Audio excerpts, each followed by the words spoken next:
Welcome to another Clownversation. Today I'm talking clowning and politics with the amazing and extremely experienced Bim Mason. So if you love clowning and you want to find out more about clowns, stick around. It's just a conversation with a fellow clown. It's not very serious, we're clowning around. It's really just a clownversation.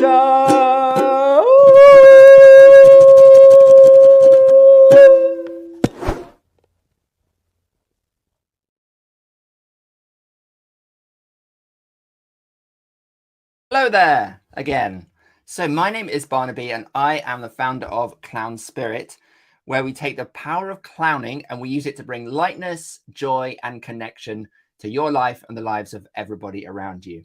I'm so happy that you're here with us today for this Clownversation. If you're new to the Clown Spirit family, please hit that subscribe button and share this video with your friends. And before we talk with the amazing Bim Mason, just a quick word from my friend, Professor Teddy Love. Over to you, Teddy. Hello, everybody. Now, Mr. King and I are trying to grow this channel. We're trying to get the marvelous art of clowning to as many people as we can around the world. And there's so many ways that you can join in. You can hit the subscribe button below this video. You could give us a thumbs up. It really helps to boost the channel. Or you could get into the chat and tell us your thoughts, your questions about clowning. Or better still, you can check out our amazing Patreon site and find all the cool bonuses that you get if you become a Clownversation supporter. So many ways for us to get the clown out. Back to you in the studio, Mr. King. Thank you so much, Teddy. Now, I'm very excited about my guest today. He is a very significant person in the field of physical theatre, circus and clowning in the UK. Been working for a very long time. His experience in this field of art, performance and directing stretches back over 5 decades, from joining the very wonderful and important group Kaboodle in 1978 to co-founding Bristol's own circus school Circomedia in 1994, and to publishing his book, Provocation in Popular Culture, in 2015, and another very important book about street theatre earlier as well. More recently, he's created the Bigheads, the larger-than-life 3D masks of political figures, including Boris Johnson, Donald Trump, and Priti Patel, among many others. And this is a really interesting example of kind of the meeting point of politics and performance. And I hope to be talking a lot more about that with Bim Mason. So please, big welcome to Bim Mason. Hello, Bim. Hi there. Hi. Yeah, thanks so much for having me on this. It's a great honor to be on your stream, on your channel. So yeah, pleased to be here and happy to talk to you. Wonderful. And where are you joining us from today, Bim? Where are you? Well, I'm in West Wales, on Southwest Wales. It's on a big port at Milford Haven, and so we've got oil tankers and oil refineries just over the hill there. But right here, it's just beautiful nature, and there's cliffs, and yeah, I've been here about 4 years, and it's just lovely at the moment. It's a brilliant time of year. All the birds are singing, and the flowers. Heavenly. I'm jealous. I want to be there. Yeah. Well, come over. Oh, great. I'll hop on a plane. Yeah. So, Bim, I want to, really get on to talking about this issue of politics and clowning. I want to talk about the Bigheads. But first, I think it'd be really great to know a little bit more about you and just your background and history. And how did you get into this kind of field in the first place? Because I know you're not just in clowning, it's much broader than that. But can you tell us a little bit about your journey into the sort of field broadly of clowning and physical theatre? Well, I did a little bit of acting at school. I did, and then at university, I did a little bit of street theatre. But it kind of really started when I moved to London to earn some money to go travelling. I was working on a building site, and in the evenings I'd go to, there was a great art centre called Oval House, and I did evening classes, one in mime, one in acrobatics, and one in clowning with a chap called Johnny Melville, who's now in Barcelona. And so very inspiring. And he had a company called Kaboodle, and they did, I guess, community events around London. And because I was a fairly inadequate acrobat, but I could throw a handspring and do some various other moves. I got a job as in this little clown group, and we toured that summer of 1978, a few little festivals in the country, but mainly kind of urban council estates. It was quite tough and rough, and of course poorly paid, but a great experience, you know. And then from being the shy person at the back, gradually the other people in the group began to leave. The wages weren't very high, and they filtered away. So gradually I was put more and more to the front, to the point I was the talker, leading it, fronting it. So because the other actor was a mime and didn't talk, and the other one was a musician. So I had to do the whole thing. So that was a high, steep learning curve, but very good. And then after that, I thought, well, I won't go back to the building, so I'll just follow this through. And I started to get jobs as a jester. There's various places in London. One was kind of doing medieval banquets, and the other was it's called Shakespeare's Tavern. And I started as a jester in that, and then started to do comic characters. So it was like dipping into a dressing up box and seeing what I got, and I'd come up with all these strange sort of British type characters, because like Charlie Chaplin and sort of Second World War flying aces, and it was quite Monty Python, a lot of it, and doing that, and that was very successful, and that gave me a sort of boost. And then I was doing sort of mixing that a bit with Fringe Theatre, and I went with this Brazilian guy, Breno Moroni, who's a good clown, famous clown in Brazil, and we travelled through Europe, down the east coast of Africa. He flew back to Brazil. I went around Europe and the Festival of Fools, seeing lots of festivals and things like that, and performing in India and Copenhagen and all over the place. Wow. Hong Kong. As a clown. Yeah. Sorry, as a clown. Yeah, as a clown shows. So I do at that stage. I had a few magic tricks. I did quite a lot of sort of fakir stuff, I suppose. Spinning plates, bit of juggling, fire eating. Silly acts. I had a kind of big top hat and a stripy old Victorian swimsuit kind of thing. So it's that kind of doing the British thing and making fun of that as I was going. And it was a sort of, my character was called Sidney Singe, because he was a fire eater and getting burnt. And he'd be a kind of false macho, a sort of parodying the sort of tough guy person, doing escapology and things like that, and then getting burnt and getting into scrapes and things going wrong and all that sort of thing. So it was a kind of, it wasn't the act I was doing, it was more the making fun of the macho character. Anyway, that led I came back from that and got into Fringe Theatre.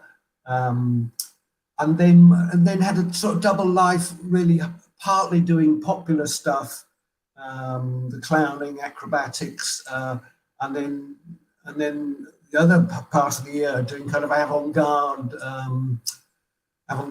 new theatre, physical theatre. I started making masks then, did a short course with Lecoq, a 2-week course, and then that led on. That was so inspiring that I then went to Lecoq School in Paris and was there for 2 years. Got it. And then, I mean, after that, I formed a company coming back, Circus Theatre company called Mummer&Dada. Yeah. And then that led on to setting up the circus school and things like that. So you, in a way, your route was actually clowning first, and then kind of added this more physical theatre and mask work kind of stuff onto that. It was the sort of the parallel all the way through, really. I think,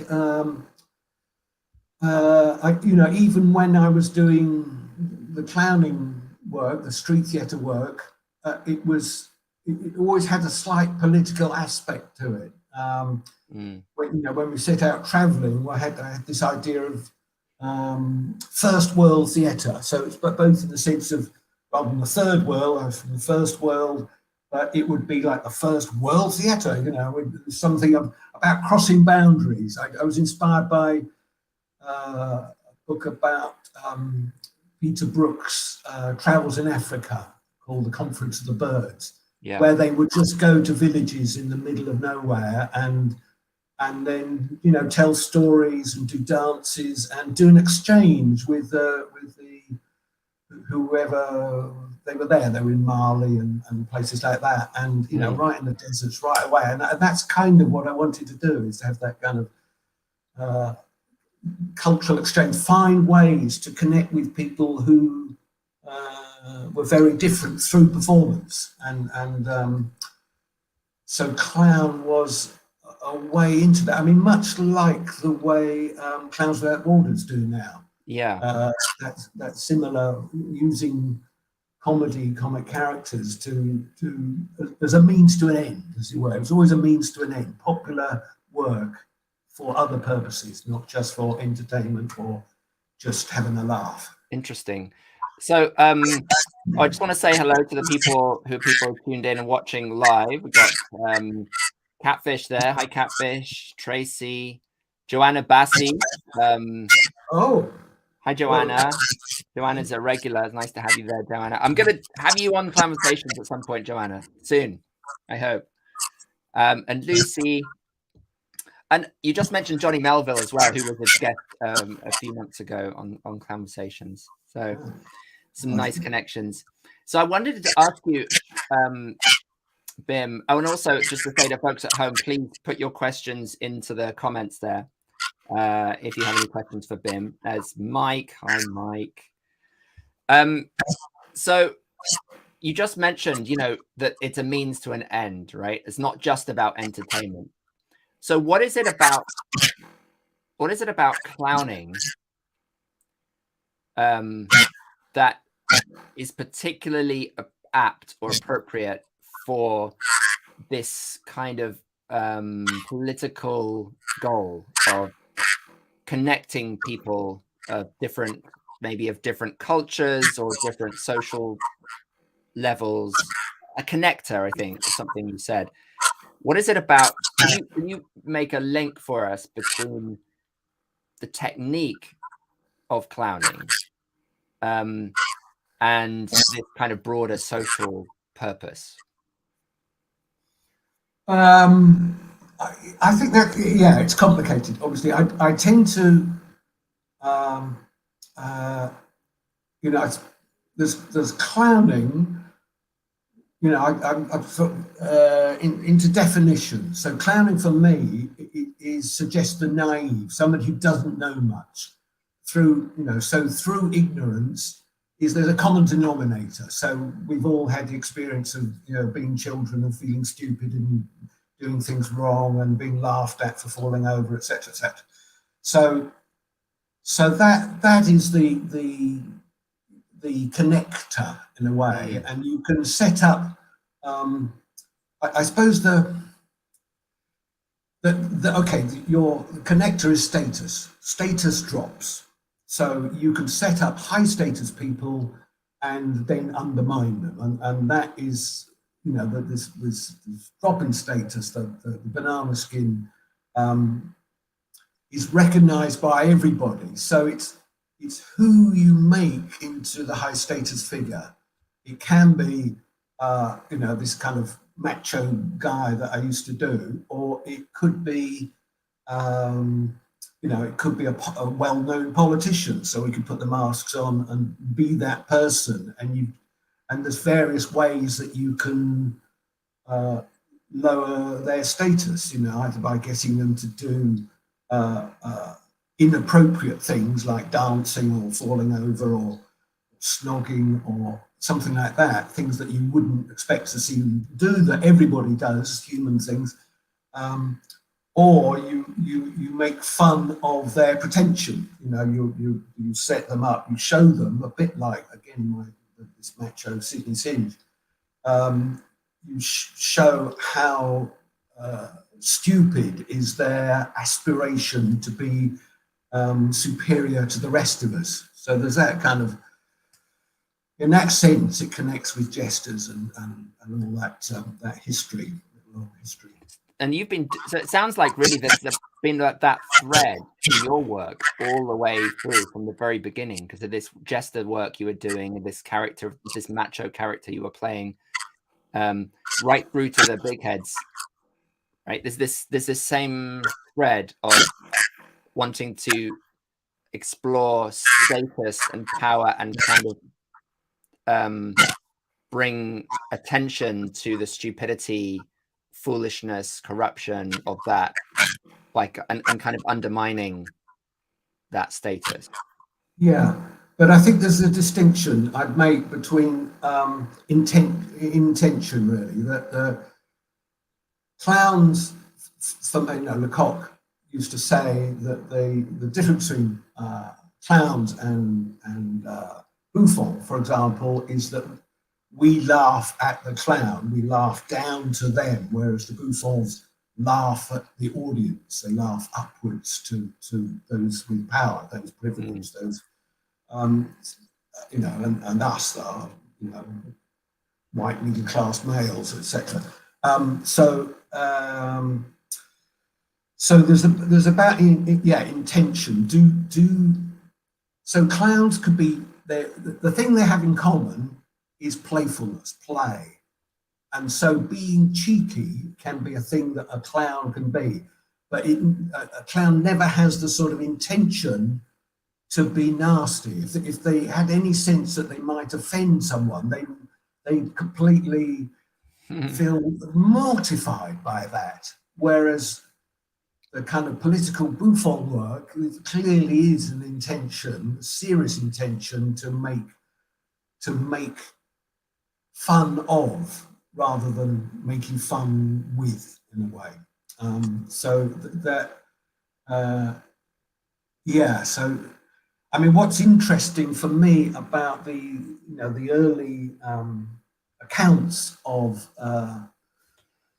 fools and jesters and all the types that was at the medieval court, described in that wonderful book by Enid Welsford, The Fool, is that there was a full range, and often you couldn't quite tell whether the cheekiness, whether the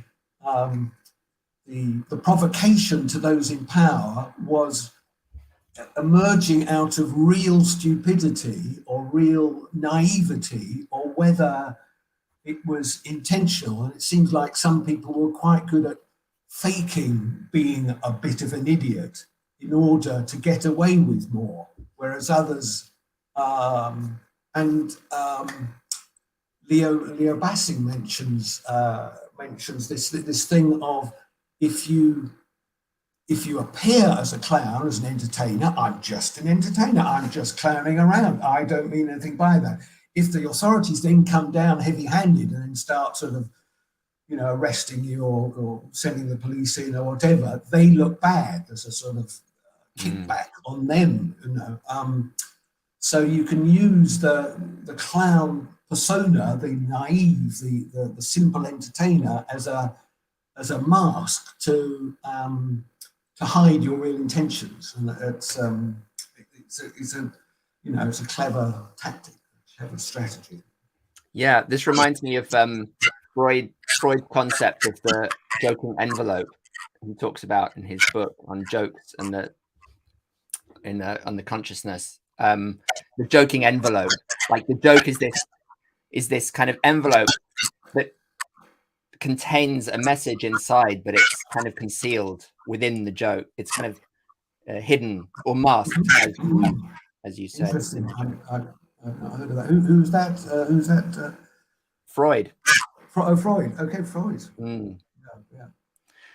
Ben, just going back to something you said that was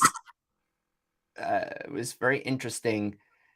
Well, one thing you said that I want to pick you up on is about this. You never really know whether the naivety is put on or is kind of authentic. And I was wondering if you'd seen Vigo Venn in Britain's Got Talent in the last few weeks. I haven't, I'm afraid. I don't watch it that avidly. No, I'm not.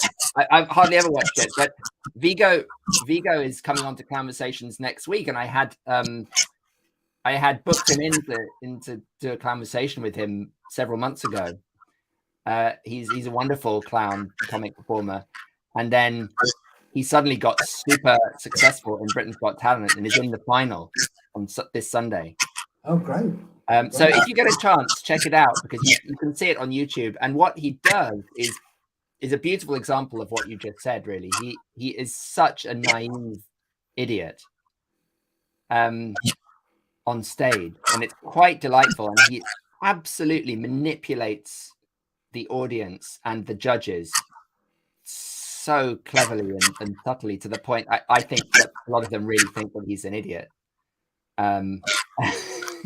He falls over and does stupid stuff, and what's wonderful is that a clown of this kind of classic clowning really is there in the final of Britain's Got Talent, which is usually all music, songs, dance, and art forms that are traditionally a little higher.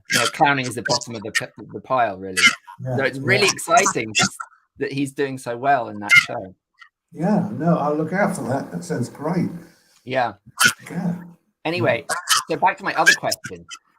What about this question of power? How much power is it really possible for a clown, or let's say a clown, to have in terms of bringing real change? What's your sort of perception of that, and has that changed? Has your view on that changed over time? Yeah. Well, I think,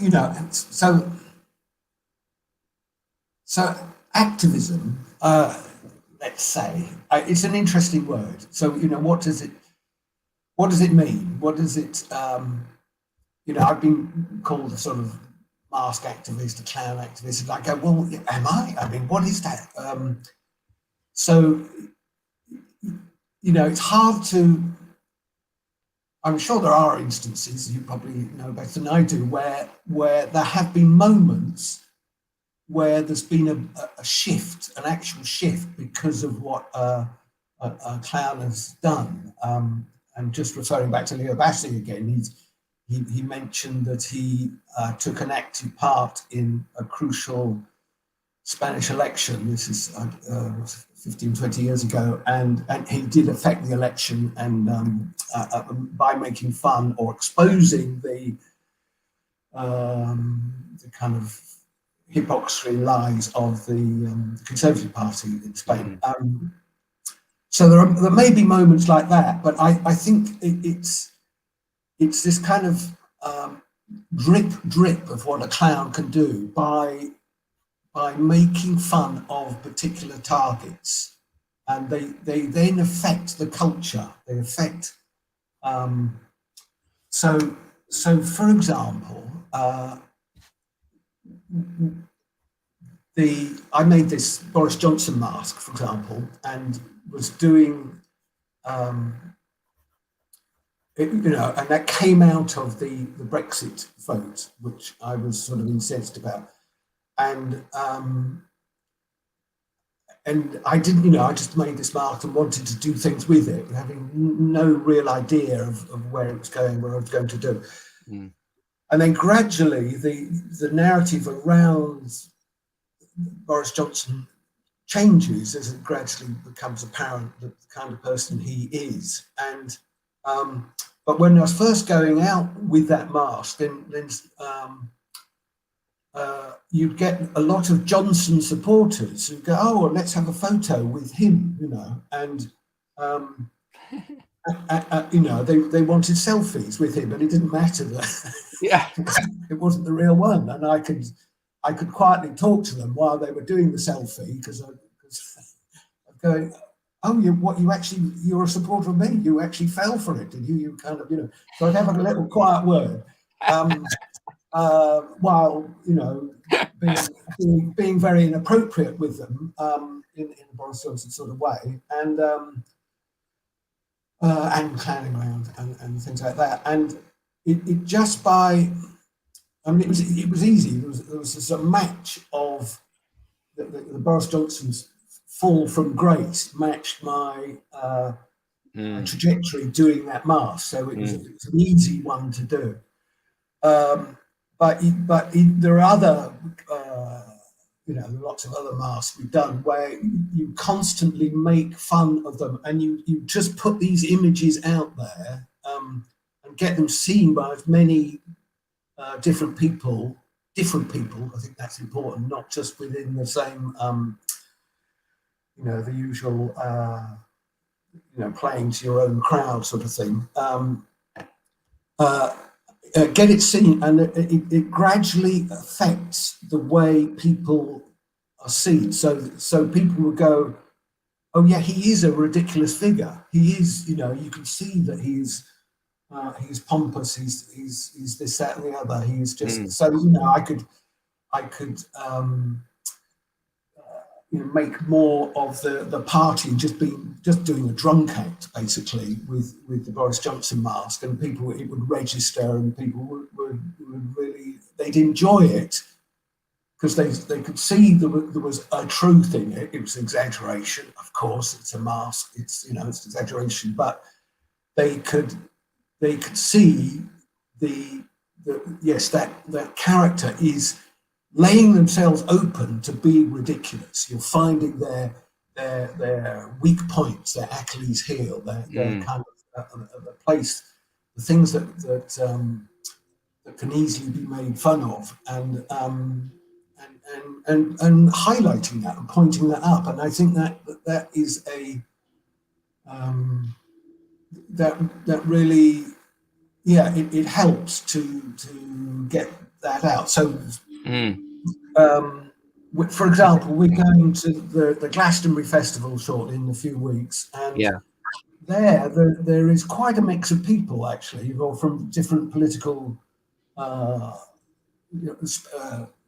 spectrum. Different. They're not all left wing. They're party goers. They're from the local area. They're So some of the political work we do there is kind of, oh, you're doing that, are you? You're kind of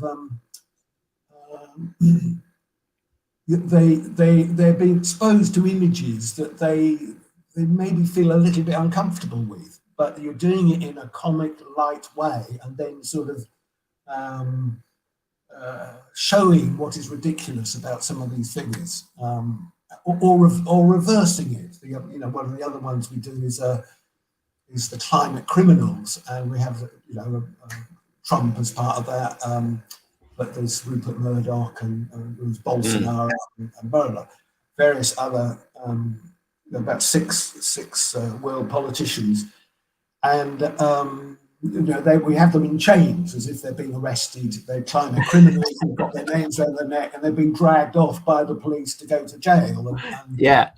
And you're both sort of educating people. People go, oh, well, who's that? I know Trump, but who's that? And who's that? And you have interesting good conversation. People say, who is Bolsonaro? I mean.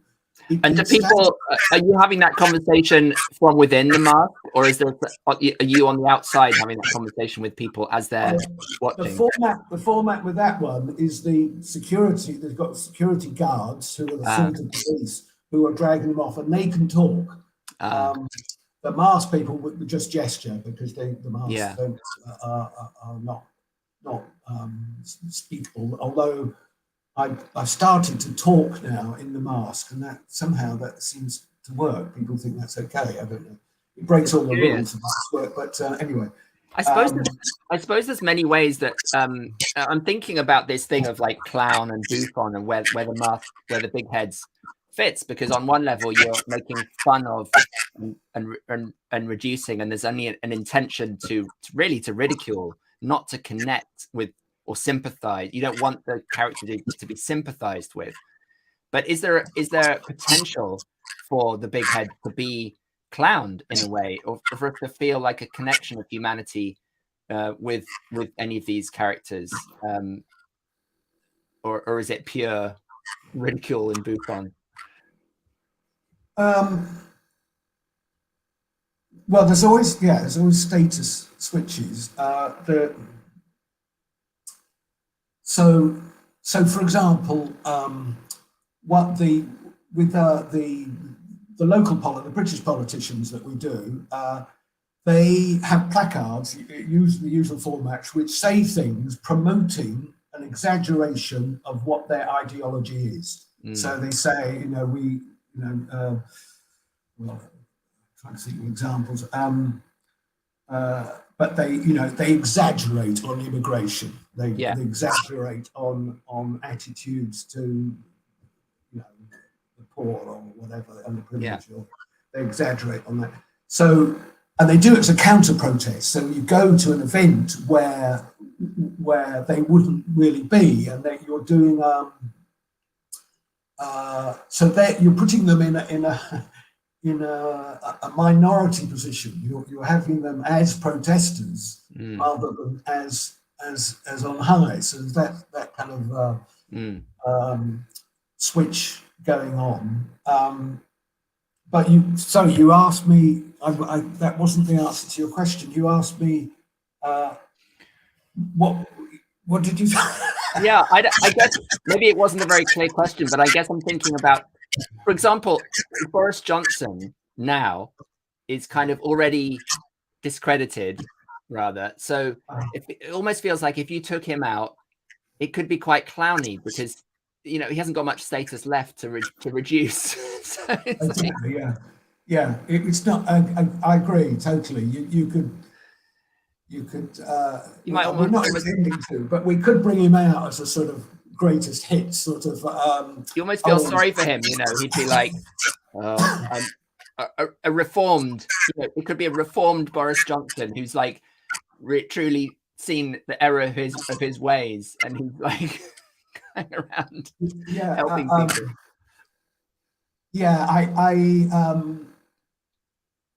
No, you're right. Well, as soon as they've dropped, as soon as they're out of the picture, there's no point in making fun of them. So, usually as soon as politicians are out of power, we kind of forget about them. They're already weak. So, for example, there's been the thing with the royal family. So, in a sense, I've just made a kind of royal family set, Charles and Camilla and the two princes, and but I avoided doing them because, in a way, certainly Charles was a kind of easy target. Everybody made fun of him, and it's just too easy. It's just too easy. You're making fun of somebody who's already. You're laughing down, funnily. But somehow, since the coronation, now he is more of a valid target somehow. I feel that because now he's not him, he is the king. He is an institution, and you're sort of making fun of the contradictions of all that, and it's less as a person, and of course I use all his personal traits and that, but it's about the images we'll do about his position as king. So similarly, I wouldn't be interested in. I had some misgivings about doing the Camilla because she's not really part of the institution. She's not, but now she's become queen. She's attached to that. But I wouldn't do, for example, do Meghan or some of the other ones because they're already weaker. So it's an interesting. Really interesting. Yeah, it is interesting. But then I acknowledge my left-wing bias. I've made a Biden mask. I haven't used it that much. There are some masks I make that I end up not actually using. I did one of Nicola Sturgeon, the Scottish leader, but. I had the idea of doing images of because these were kind of little Instagram films to start with, of doing images of conflict. So it might be Keir Starmer fighting Boris Johnson or something in some sort of conflict thing. So to have but I find it. I've avoided doing now it's tricky if they are people who need support rather than pulling down, I suppose, like that. Because there's so much media set against some of those people. Some of the forces in the world are so strong that you don't want to add to making fun of vulnerabilities. I presume that part of going back to my question about do clowns have real power to make change happen, one aspect of that is kind of the visibility. If you can get a picture in a newspaper, or if you can get onto the news, onto television, and people, millions of people see Bigheads, then it's gonna suddenly become something that can have a real influence, an effect, versus something that's just on the street and seen by a couple hundred people. Yes, I'm quite adamant about that. We were lucky enough when we did the G7, which is in Cornwall, a few years ago. There was an image of us in the sea as all the G7 characters, the leaders in the sea rising. And that photo was on the front of Le Monde, in front of the Guardian. It was all in all the major nationals. Wow. It was in Australia. It was German TV and so that went out. That really went out, that image, and it was not a tough image, not a sort of, but it was quite sort of striking in a way. So but there are in activist circles a tendency to perform for themselves, that they set up events, and I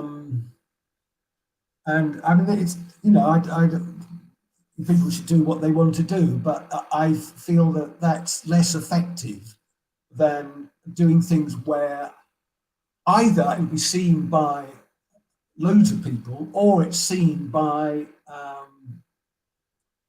people who wouldn't normally be exposed to that sort of thing. So, for example, we went to the Brighton about a year ago, and we did both the climate criminals and the cabinet in different areas of Brighton. One was a sort of tourist shopping street where there's quite a mix of people.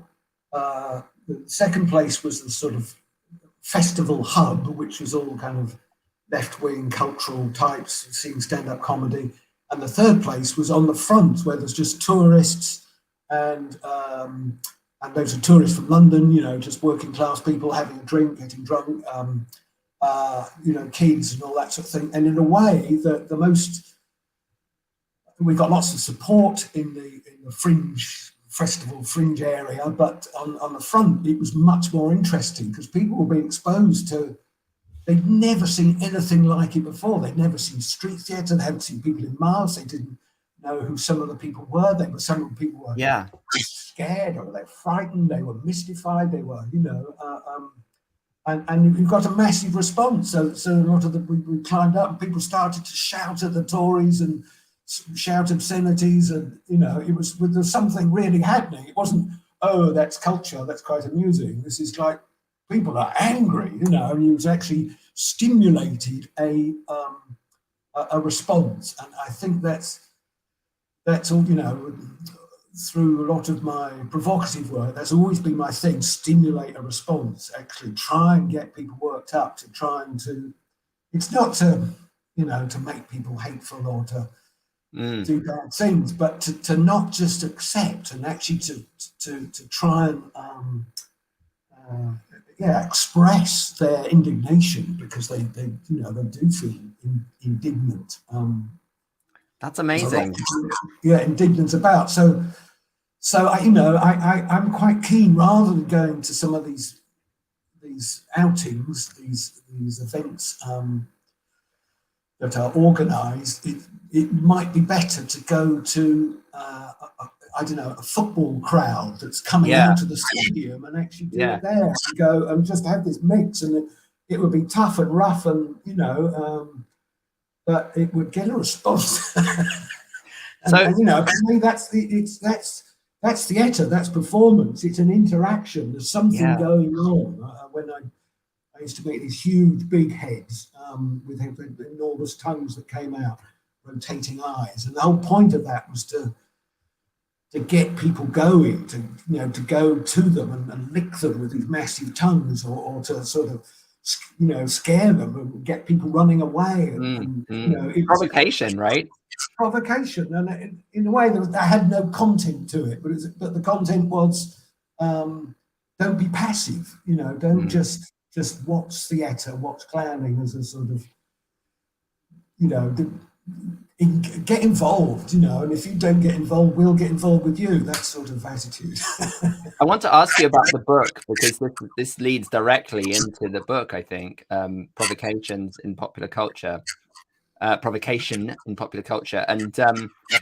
an investigation of how specific artists have used this kind of tactics of provocation to maybe create change. And you talk about Banksy, Sacha Baron Cohen, Leo Bassi, Pussy Riot, Philip Petit, Archaeos.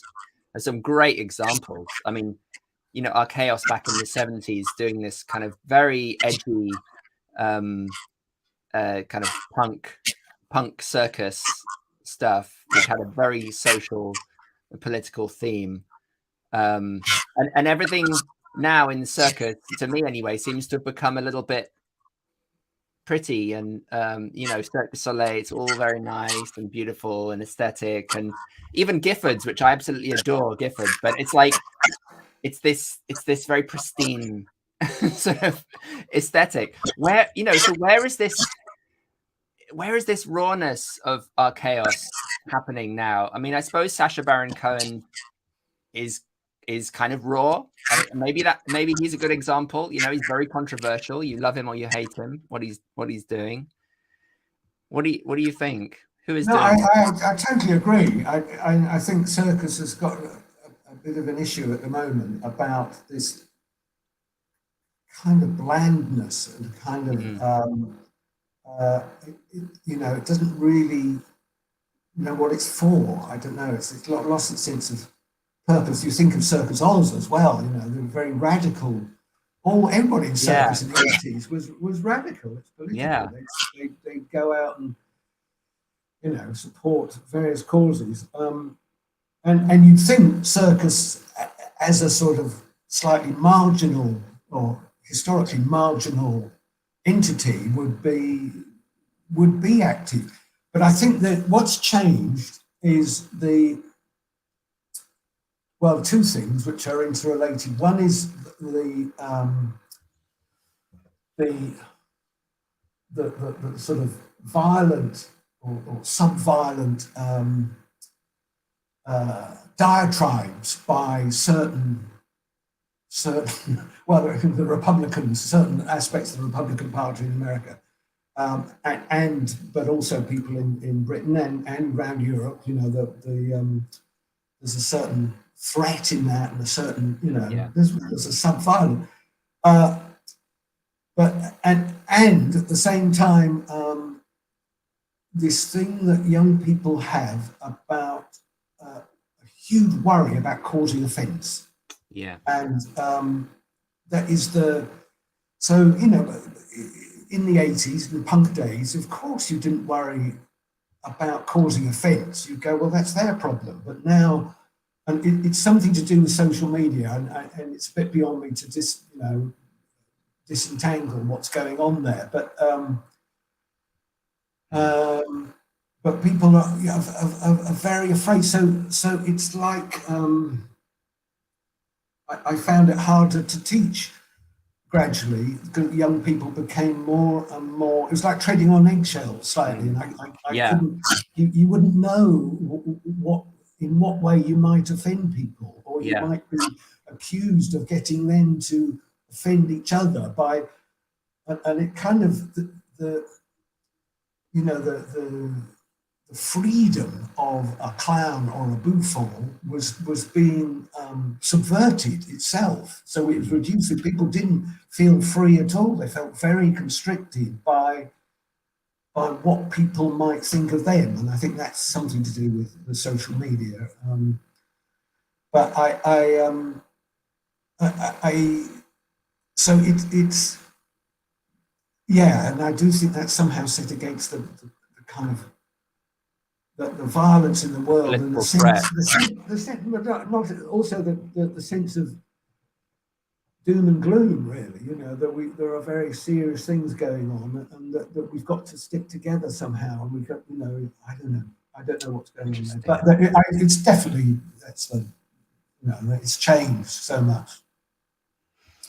Yeah, so everyone has descended or retreated somehow into this kind of bland neutrality of not wanting to tread on anybody's toes, and also maybe an over emphasis on the idea of tolerance. Like, we're all very tolerant. We want to be as tolerant as possible of all others, right? Everybody's different viewpoints, even if it's opposed to ours. So that means we can't really say what we think. Well, but it's a kind of intolerant tolerance, if you know what I mean. There's a kind of, you're not being tolerant enough. I mean,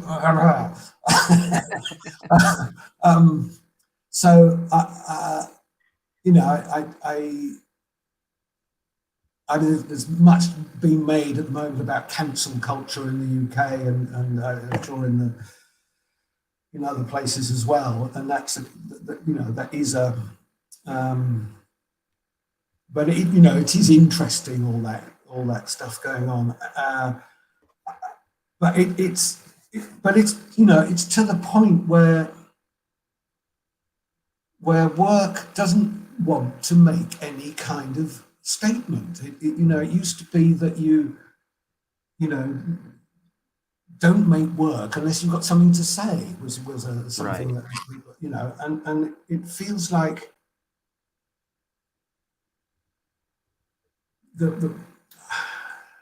people do have something to say, but sort of only within their little world. Somehow they want to be very vociferous within that, because to go beyond their small worlds is then a very unsafe space, and they would feel threatened, and they'd feel, So it's this,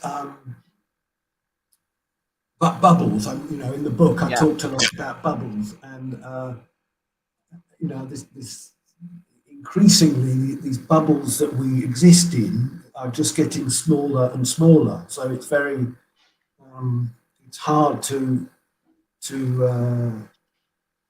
break out of them. I mean, I've as I was saying before we started this, I've enjoyed joining a Welsh male voice choir recently, and that's outside my bubble. It's kind of culturally slightly uncomfortable. There's a whole mix of attitudes and assumptions that are by those people. You know, what is taken as given, that I just have to let go of my stuff and as I say, well, embrace this thing. This is great because it's a community and we're there to sing, and we sing about union and being together. It's absolutely, it's wonderful. Actually, I find it absolutely wonderful and very, very different from the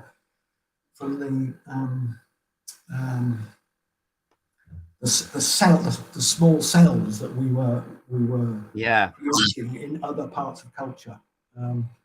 I do think we need to, the world problems are so vast that we've got to connect with other tribes, and that, it's sort of getting harder because of social media, but also the whole digitalization of our culture. I just want to come back to clown to finish up with, Bim, because you made this distinction right at the beginning about bouffon and clown, and I wonder for you, what is clown then, and how do you, when you teach, do you teach clown, and if so, how? I'm not teaching it right now, but I was teaching it up. I taught it for 30 years up to about 6 months ago. So for me, clown was about the naive. It's about. I used a few tactics. One was about teetering. This thing of the clown being on in an unstable position, a bit like a young person, that they teeter between pleasure, wide pleasure, between uncertainty of not knowing, and between fear of pain, fear of retribution, or fear of. So they're kind of all the time they're very volatile. They're on an emotional roller coaster. So. And that would be a way partly to encourage students to be more visibly, emotionally engaged. That's one thing. We also talked about problems, problems with objects, of course, so that would lead into slapstick and all those kind of techniques. But problems with their partner, with the audience, with the venue, so there's all those, and it's sorting out those problems and then using what I used to call the visible thought process, that kind of thing of, oh, this has happened, and then the wheels turn, and then, all right, I turn to that. And that is for me, that's very funny. I used to like John Cleese in Fawlty Towers because he was very good at that. There would be a sort of new piece of information, and then you could see that. Yeah, you could see the cogs turning. Yeah, like launch into a separate course of action, which would, of course, be wrong because he'd misinterpreted it or right. So those were so that kind of. But it comes. Its starting point is pleasure, of course. And then we do a lot of the thing with noses, not red noses. I like the sort of joke shop noses, that are not. I have a problem with the cliche, the standard red nose. They come with lots of expectations and cultural baggage. So, but it's good to for a mask to change the face slightly so the actor feels different. And and then you can go from that. You can get a hat on, and then you can build into costume. So to do with how they look and how they. So very individual, of course. But importantly, I think the clown is not them. It's still it's a comic character that is a lot to do with their personality. But I don't quite hold with the idea that it's you. You know, you discover the clown you. You know, I mean, of course it's there because it's so personal, and you want everyone funny in different ways. But anyway, so the kind of revelatory aspect of clown teaching, the sort of self-exposure sort, I didn't go there. It's not. It's for other people to do. It's not. It wasn't what I did. Yeah. It was more. It sounds more technical in a way. You know, it's a craft. Yeah, I would work from, you know, Lecoq background and mime, you know, having been trained in mime. You know, Lecoq was very good about just timing. You know, and get technical about it. You know, you do the thing, you count to three, you know, and then you do the gesture, and then you do the look, and then you know. So it's very break it right down. And although that seems really mechanical, if it's then broken down, it gives you a massive clarity. And of course, so teaching slapstick trips and bumps and bangs and all those sort of things, it's, you know, that's of course absolutely key to it. You can't, you know, you have to give the look at the right moment, the look of surprise or the reaction to it. You know, it can't be before or after. It's got to be spot on. You know, which is, you know, generally slightly later than a normal person would, for example, or held slightly longer. So, it was fairly technical, but also about life and about the personality. So it wasn't. Maybe a bit more technical than other people. But the other thing, I was always working towards creating clown acts, if you like, clown performance. It was towards performance, and rather than clowning as a sort of personal, just an activity, you know, a sort of a self-developmental activity. It was more about, okay, how do we make people laugh? What's the right length of that? How can we set up? So I base it around, you know, for example, the act that goes wrong. You set out to do this, and this happens. Yeah, as you said earlier, a means to an end. Yeah. Because it's about the audience. Who's this for? What are you doing this for? You know, it isn't just stuff that goes. It's not just self-expression. You know, if I'm just self-expressing, I just send it out. I just do whatever, you know, because it's for me. And then there's you know, that's valid, of course, but I'm interested in what happens in the room between the performer and the public. It's this thing that's going on, this kind of provocation, if you like, this back and forth, this you know, of course, you know, if you hear the laughs, if you sense the energy, then it affects what you do. You can then start to play and fly into lovely improvisations.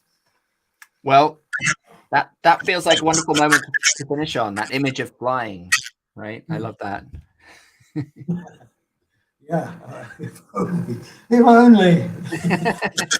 But it can feel a bit like that when you're performing and there's that real connection with the audience. Yeah. Oh, it's amazing, those moments. Amazing when you're just on you almost don't know what you're doing. You just do the instinct just takes over, and there's just this bubble. You're just riding on this wave of laughter. And when you get that with a group, you know, with a team of people, when you're just picking up off others really quickly, and there's a queuing, and it's just it's very lovely. Well, Bim, this hour has passed by very quickly. Speaking of flying, it's been a pleasure talking to you.